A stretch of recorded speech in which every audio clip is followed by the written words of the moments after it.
মুর্শিদাবাদের একজন মুফতি জুবের বলে বক্তা আছে, জানি না কোথা থেকে মুফতি করেছে, তাকে তো আমি জাদুঘর মনে করি, এমন এমন ড্রেস পরে আর টুপি লাগায়। যাই হোক, তিনি একটা প্রোগ্রামে বলছে দেওবান্দি ওয়াহাবিরা মুরগি জবাই করলে সেই মুরগিটা খাওয়া হারাম, যে খাবে সে কাফের হয়ে যাবে।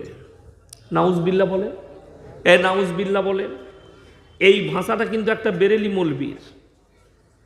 আমি তাকে কিচ্ছু বলবো না, খালি তাকে বলবো যে আল্লাহ তোমাকে হিদায়েত প্রাপ্ত করুক। তাছাড়া আমার কাছে আর কোনো দোয়া নাই, আর কোনো ভাষা নাই তার জন্যে।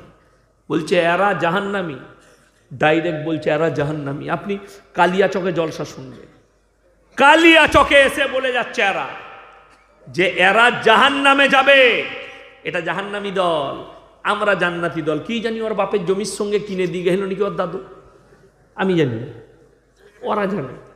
যাই হোক, যদি দেওবান্দি ওয়াহাবি আহলে হাদিসরা মুরগি জবাই করলে যদি কাফের হয়ে যায়, সেই মুরগিটা যে খাবে, এরপর চিন্তা করুন।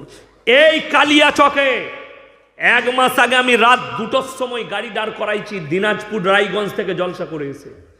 সারা রাত ফলের দোকানগুলো খোলা থাকে না, থাকে না? খোলা থাকে।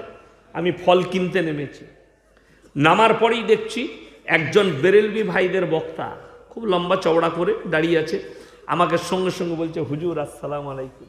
আমিও হাত বাড়িয়ে দিলাম, ওয়ালাইকুম সালাম, মোলাকাত করলাম।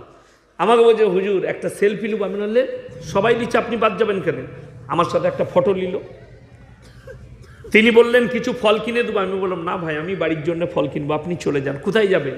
বলে জলসা করতে এসছিলাম, ওই আপনার রতুয়ার দিকে গিয়েছিল জলসা করতে, তো দেখলাম বাইক আছে। কোথায় যাবেন? বলে এখানে আমার শ্বশুর বাড়ি, শ্বশুর বাড়িতে থাকবো, সকালে বাড়ি যাবো। আমি আর জিজ্ঞেস করিনি আপনার বাড়ি কোথায়, কিন্তু বুঝতে পারলাম তিনি বেরেলভি বক্তা। কি হলো? চলে গেলেন। এই মুফতি জুবের ফতোয়া দিচ্ছে ওয়াহাবি দেওবান্দিদের সঙ্গে মোলাকাত করলে বিবির তালাক হয়ে যাবে। এখন এই মৌলবিটা বউটা নিয়ে কি করবে?